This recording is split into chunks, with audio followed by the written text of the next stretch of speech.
नमस्कार, बहुत स्वागत है आप सभी का। मैं हूं आपके साथ वक्ता दुबे।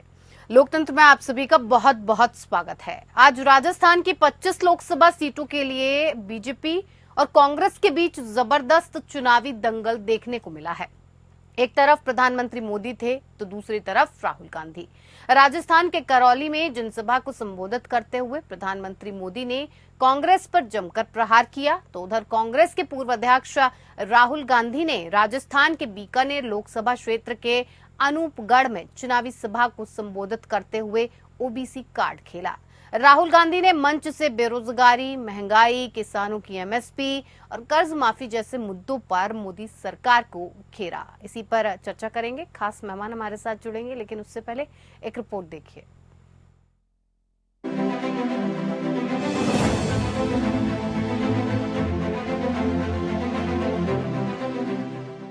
राजस्थान के रण में गुरुवार को सुपर मुकाबला देखने को मिला। राजस्थान में पीएम मोदी और राहुल गांधी का आमना सामना हुआ। प्रधानमंत्री नरेंद्र मोदी ने राजस्थान के करौली में चुनावी सभा को संबोधित किया, तो वहीं कांग्रेस की ओर से राहुल गांधी ने कमान संभाली। राहुल गांधी लोकसभा चुनाव में पहली बार गुरुवार को राजस्थान दौरे पर पहुंचे और बीकानेर लोकसभा के अनूपगढ़ और जोधपुर लोकसभा क्षेत्र के फलोदी में सभा कर मुकाबले को दिलचस्प बना दिया।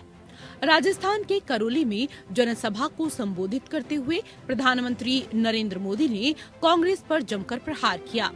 पीएम मोदी ने राजस्थान में पहले की कांग्रेस सरकार में तुष्टीकरण की बात करते हुए कांग्रेस का महापाप करार दिया। पीएम मोदी ने कांग्रेस को भ्रष्टाचार और परिवारवाद पर भी घेरा। इतना ही नहीं, पीएम मोदी ने कहा कि कांग्रेस का सिर्फ इतिहास ही खतरनाक नहीं है, इरादे भी खतरनाक हैं। 60 साल सत्ता संभालने वाली कांग्रेस के पापों की लिस्ट काफी लंबी है, लेकिन आज मैं राजस्थान की धरती से कांग्रेस का एक महापाप बताता हूं। ऐसा महापाप जिसकी कोई माफी नहीं है, कोई प्रायश्चित नहीं है।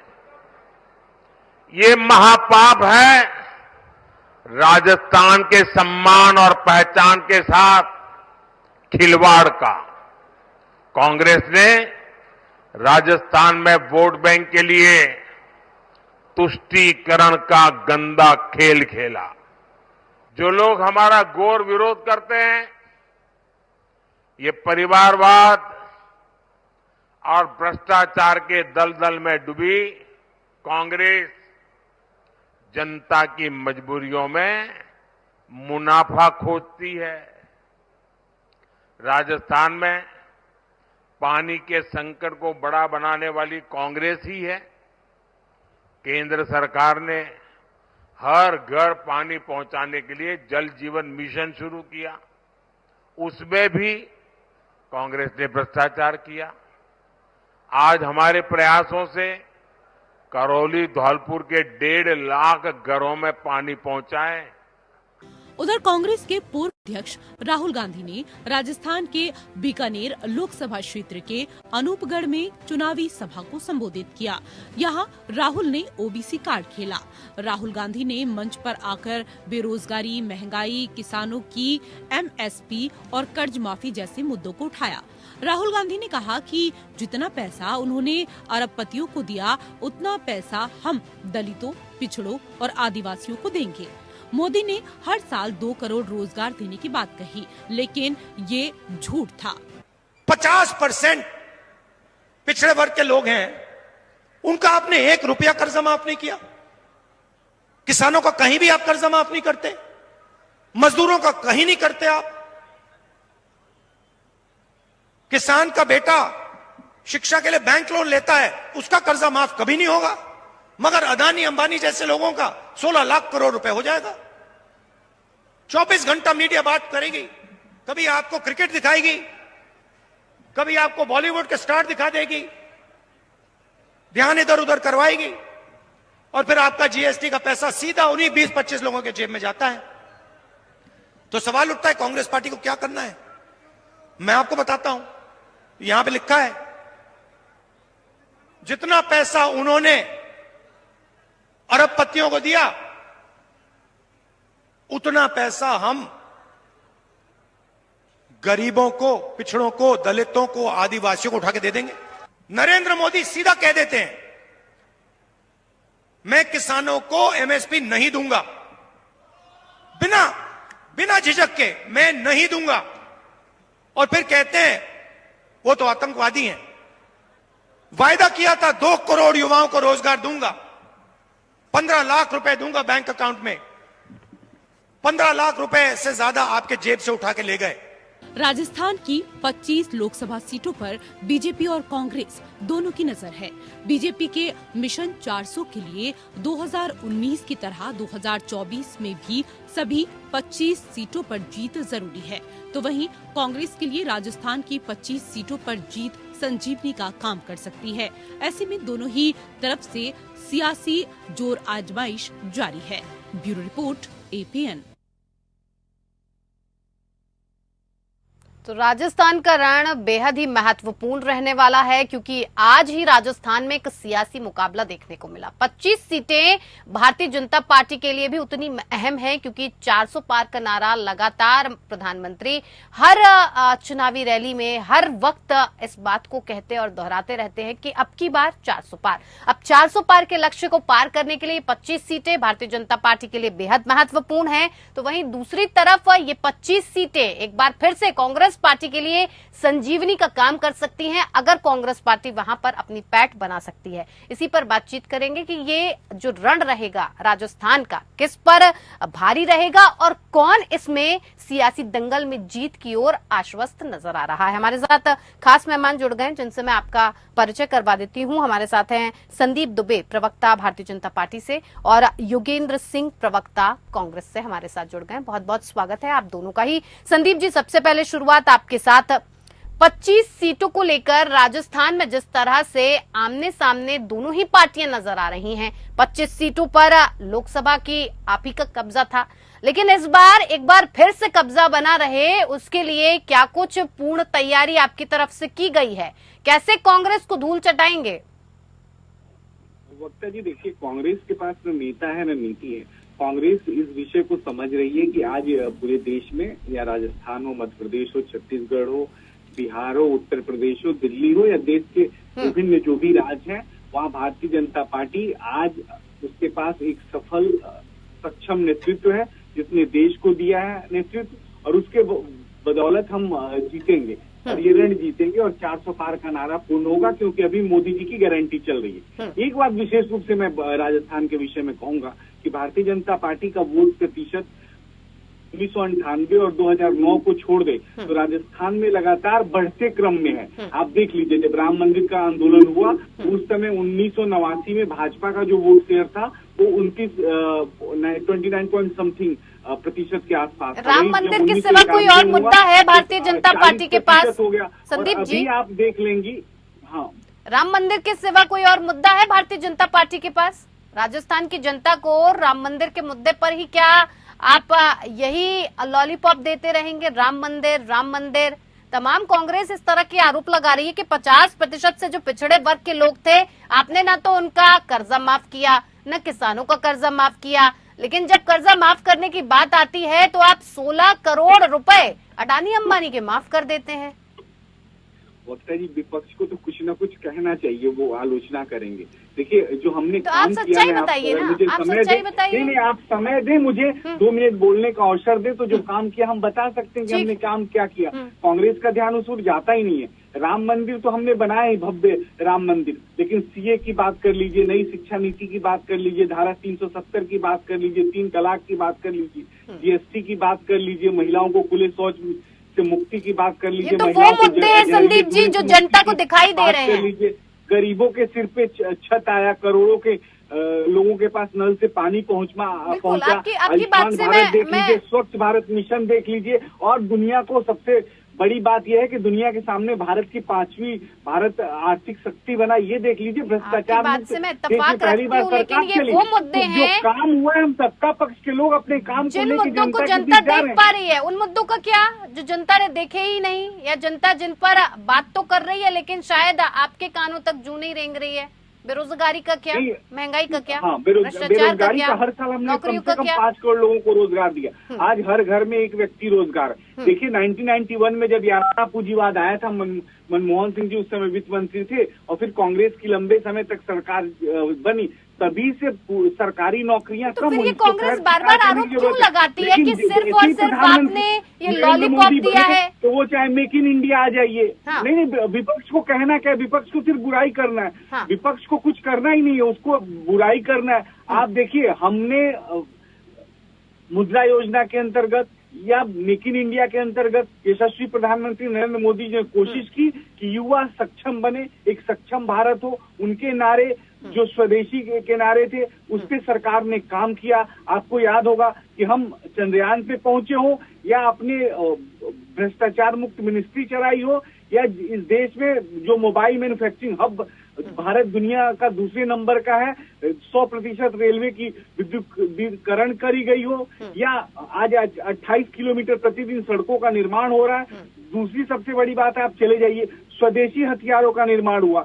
हमने इस देश में जो भी देना था बेहतर, वो चाहे आप किसान सम्मान निधि ले लीजिए, पीएम कल्याण योजना ले लीजिए, डिजिटल इंडिया ले लीजिए, एमएसपी नहीं दूंगा किसानों को नया मैं। संसद भवन ले लीजिए, आदर्श ग्राम योजना ले लीजिए, कौशल विकास ले लीजिए, पीएम योजनाएं बहुत है, योजनाएं गिना देने भर से काम नहीं हो जाता। का दिल हमने जीता है सर, योजनाएं गिना देने से काम नहीं हो जाता है। इन योजनाओं का फायदा कितना जनता को मिला है, ये जानने की जरूरत है। योजनाएं तो रोज आती हैं और रोज बंद हो जाती हैं। वक्ता जी, इन योजनाओं % फायदा मिला है। ये वो प्रधानमंत्री नहीं है जिन्होंने कहा था कि 90% सरकारी योजनाओं के धन भेज कर जाते हैं। प्रतिक्रिया ले लेती हूँ, उसके बाद आम आदमी के डायरेक्ट अकाउंट में जाती है, प्रत्येक व्यक्ति के घर घर पहुंच रहा है। मैं आपके पास लौटती हूँ संदीप जी, मैं लौटती हूँ आपके पास। योगेंद्र जी, तमाम काम संदीप जी ने गिना दिए, तमाम योजनाएं आपको गिना दी, और आप कह रहे हैं कि प्रधानमंत्री झूठे हैं, किसी तरह का कोई काम उनकी सरकार में नहीं किया गया है।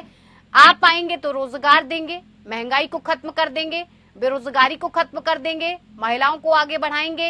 जो आपका न्याय पत्र है उसमें 5 न्याय की बात की गई है, सबको अन्याय से मुक्त करवाएंगे। क्यों ऐसा लगता है आपको कि भारतीय जनता पार्टी अन्याय कर रही है और आप न्याय की तरफ बढ़ेंगे? और ये 25 सीटें कितनी महत्वपूर्ण राजस्थान की? वक्ता जी, अन्याय तो 10 साल से जनता के साथ हो रहा है। 2014 से पहले कैसे वायदे हुए थे, क्या वायदा इनका पूरा हुआ? आज 2024 है, किसानों की बात कर रहे हैं। ये बोल रहे थे कि मैं एमएसपी का कानून लाएंगे। जब गुजरात के मुख्यमंत्री नरेंद्र जी मोदी थे, जब किसानों की एमएसपी की बात कर रहे थे, लेकिन देश के प्रधानमंत्री बने हुए 10 साल हो गए, किसानों के लिए कभी कोई भले का काम उन्होंने किया नहीं। वो किसानों के लिए 3 काले कानून लेके आ गए। किसानों की एमएसपी अभी तक नहीं हुई, उन्हें उचित दाम नहीं मिल रहा है। किसानों की आय 2022 में दुगनी करने वाले मोदी जी 2024 तक किसानों की आय दुगनी नहीं कर पाए। ये सबसे बड़ा अन्याय किसानों के साथ है। महिलाओं के साथ अन्याय कर रहे हैं, पिछड़े वर्ग के साथ आप अन्याय कर रहे हैं। तो ये जो अन्याय 10 सालों में हो रहा है, इससे मुक्ति पाने के लिए और न्याय दिलवाने के लिए कांग्रेस ने अपने घोषणा पत्र में न्याय की बात रखी है। एक बात वो तो ये कह रहे हैं योगेंद्र जी, सुनिए योगेंद्र जी, वो तो ये कह रहे हैं कि कांग्रेस पार्टी ने सिवाय तुष्टीकरण के महापाप के सिवा कुछ नहीं किया, और इसी इतिहास में खतरनाक इरादों में कांग्रेस पार्टी डूबी हुई है, इससे ऊपर नहीं आ पा रही है। तुष्टीकरण तो वक्ता जी ये कर रहे हैं, महंगाई, बेरोजगारी, किसानों के मुद्दे पर कभी मोदी जी बोले हैं? कभी उनके भाजपा के प्रवक्ता बता सकते हैं कि महंगाई को कम करने की बजाय बढ़ा के बैठे हैं? बेरोजगारी कितनी फैली हुई है, किसानों के क्या हालात है? और ये 25 सीटों की बात कर रहे हैं राजस्थान में। सबसे बड़ी बात वक्ता जी, 2019 में भी इनकी 24 सीटें थी और एक आरएलपी के साथ इनका अलायंस था। क्या हाल है उन्हें अलायंस का? किसानों के काले कानून जब लेके आए थे, उनके विरोध में राजस्थान में आरएलपी उतरी थी और उनसे गठबंधन तोड़ दिया था। आज उस आरएलपी का गठबंधन कांग्रेस के साथ है। तो 25 सीटें तो आपकी 2019 में भी दी थी, और इस बार आपका राजस्थान में हाल बेहाल होने वाला है।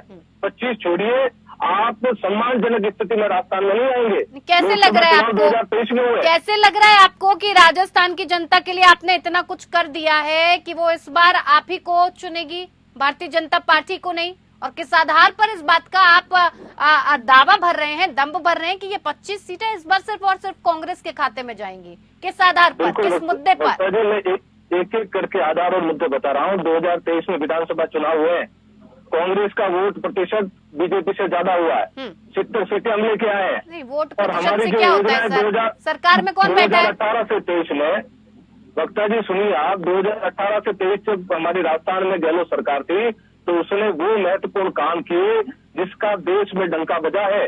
कोरोना में भीलवाड़ा मॉडल पूरे देश में चर्चित हुआ है। विधानसभा चुनाव में क्यों नहीं आए दोबारा अशोक गहलोत वापस? ऐसे काम किए हैं जिससे आम गरीब लोगों को फायदा हुआ है। योगेंद्र जी बताइए ना, अगर इतना ही काम किया था विधानसभा चुनाव में, वापस राजस्थान में अशोक गहलोत क्यों नहीं आए? वक्ता जी बताइए ना, क्यों नहीं आए? इतना काम किया था तो लाना चाहिए था ना जनता को। 70 सीटें तो लाई है। हाँ, और जनता के जहन में वो चीजें डाली है जो लोक कल्याणकारी योजनाएं होती है। उन्होंने सिवाय झूठ के किया क्या राजस्थान में? राजस्थान में 100 दिन से ज्यादा हो गए, 25 से निकले हुए उनके यानी कि आपका मानना है कि भारतीय जनता पार्टी जनता के मन में गलत बातें डालती है? आपका ये मानना है कि भारतीय जनता पार्टी गलत बातें डालती है जनता के मन में, ऐसा कहना चाह रहे हैं? बातें तो आपके दर्शक सुन रहे हैं। 2014 से पहले इनका घोषणा पत्र था, वो 24 तक पूरा नहीं हो पाया। इससे बड़ा झूठ क्या हो सकता है बीजेपी के लिए? संदीप जी। जी मैम, जो बातें आप कहते हैं वो पूरा नहीं करते, नियत साफ नहीं है आपकी, नियत में खोट है। वक्ता जी मुझे 2 बातें कहनी है, मैं ज्यादा नहीं कहूँगा। कांग्रेस के मित्र ने गरीबी से लेके भ्रष्टाचार से लेके ऐसे विषय रखे कि लगता है कि ये रटी रटाई बात तोता, एक है ना कि झूठ बोले कौवा काटे काले कौवे से दरियो में मायके चली जाऊंगी तुम देखते रही हो। ये झूठ बोलते हैं और जनता इनको नकार देती तो भाग के फिर दूसरे राज्य में झूठ बोलने चले जाते हैं। कह रहे हैं आप गलत छवि बनाते हैं, गलत मैसेज पहुंचाते हैं जनता तक, इसलिए जनता भ्रमित है। क्या करें? बहुत भ्रमित है और इनके हिसाब से इतनी भ्रमित है कि जनता इनको नकारती जा रही है, जनता के भी नहीं। अब देखिए ये कैसे गरीबों के साथ छल करते हैं, वहाँ के लोगों के साथ छलते हैं। आज देश के अंदर आधे से ज्यादा स्टेट में विपक्ष की सरकार है जहाँ कांग्रेस प्रत्यक्ष या प्रत्यक्ष रूप से समर्थन दे रही है। अगर वहाँ भ्रष्टाचार है, वहाँ महंगाई है, वहाँ बेरोजगारी है, वहाँ लोगों को न्याय नहीं मिल रहा है, वहाँ की अदालतें काम नहीं कर रही है, वहाँ के इनके नेता बेईमान है, उसकी सारी जिम्मेदारी मोदी जी की है। क्यों? क्योंकि बेईमान को मत पकड़िए, भ्रष्टाचारियों पे कोई कार्रवाई नहीं करिए, क्योंकि ये झूठ बोल के राज कर रहे हैं। देखिए झूठ के पांव नहीं होते। मैं एक ही बात कहना चाहता हूँ, हमारी सरकार ने जो 10 साल में काम किया, मुझे अवसर मिला, मैं इनकी बुराई नहीं करना चाहता। हमने सबसे बड़ा काम किया, सेना को सशक्त किया। हमने सबसे बड़ा काम किया, आधुनिक हथियारों का स्वदेश में निर्माण किया। हमने सबसे बड़ा काम किया, आपको याद होगा विदेशी एनजीओ पे नकेल कसा, जो FCRA कानून था। देश विरोधी 10 सालों में जो काम करने चाहिए थे वो तो आपने नहीं किए। आम जनता महंगाई से त्रस्त है। जाइए कॉरिडोर देख लीजिए, बनारस के अंदर आप चले जाइए, 4 धाम देखिए एक साथ जुड़ गया। आप चले जाइए, घर से बाहर निकलिए, चौड़ी चौड़ी सड़कें देखिए।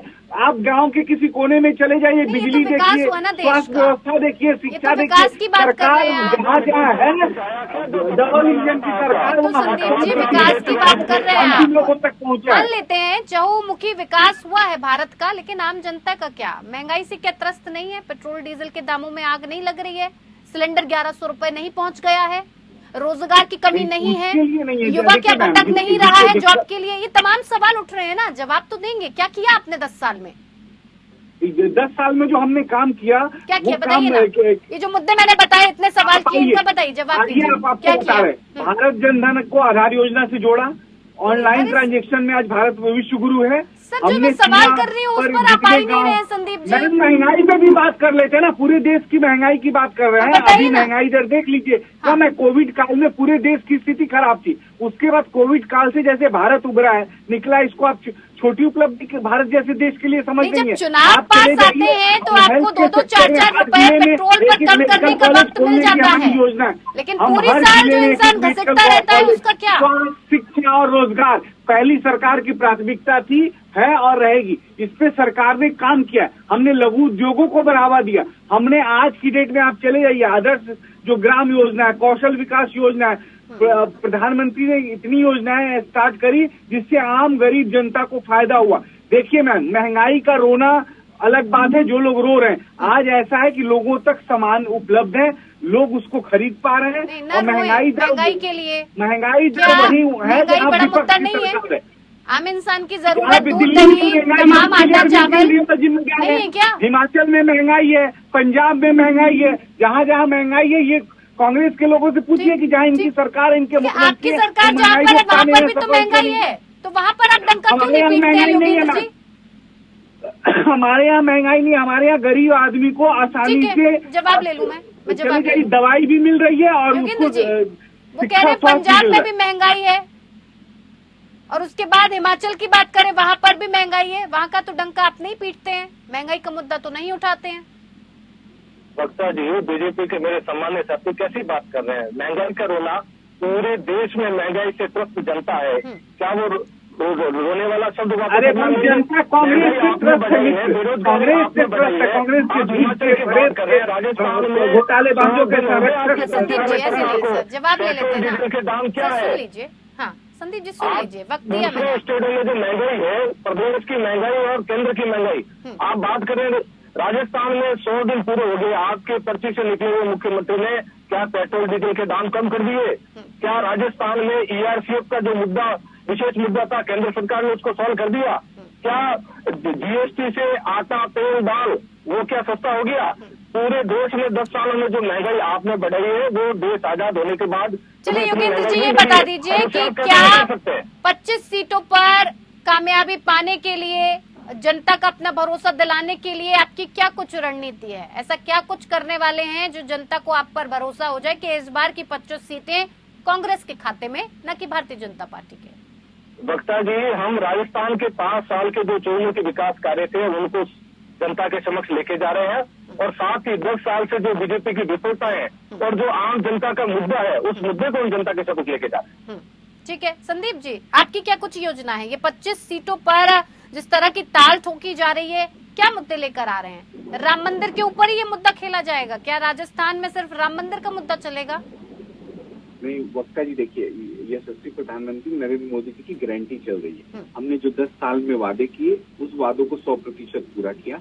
हमने अभी देश को तीसरी सबसे बड़ी आर्थिक शक्ति बनाने का वादा पूरे देश से किया है, उसको पूर्ण करेंगे। हमारी अंतिम लक्ष्य इस 5 वर्षों में, हमने बार बार प्रधानमंत्री जी ने कहा कि ये 10 साल ट्रेलर था, अगला 5 साल जो है फिल्म होगी, और 10 साल बनाम 5 साल, यानी 10 साल में हमने जितने काम किए हमारी नींव मजबूत है। हम उन 5 सालों में उपलब्धियों की एक श्रृंखला होगी जिससे भारत के जन जन को ये विश्वास होगा कि भारत विश्व गुरु बनेगा। ये लक्ष्य की प्राप्ति की तरफ हम बढ़ेंगे और भारत को तीसरी सबसे बड़ी अर्थव्यवस्था बनाएंगे। इसमें शिक्षा, स्वास्थ्य से लेके प्रत्येक भारतीय शामिल है, ताकि भारतीयों का विश्वास यशस्वी प्रधानमंत्री नरेंद्र मोदी में जिस तरह बढ़ा है, ऐसे आशीर्वाद मिले हमें, और इस आशीर्वाद स्वरूप हम भारत को मिलकर हम सब भारतीय तीसरी सबसे बड़ी ये देखने वाली बात होगी कि आखिर राजस्थान की इन 25 सीटों पर जनता किस पर भरोसा जताती है, कांग्रेस पार्टी पर या फिर भारतीय जनता पार्टी पर? ये देखना काफी दिलचस्प होगा। बहुत बहुत धन्यवाद आप सभी का हमारे साथ इस खास पेशकश में जुड़ने के लिए।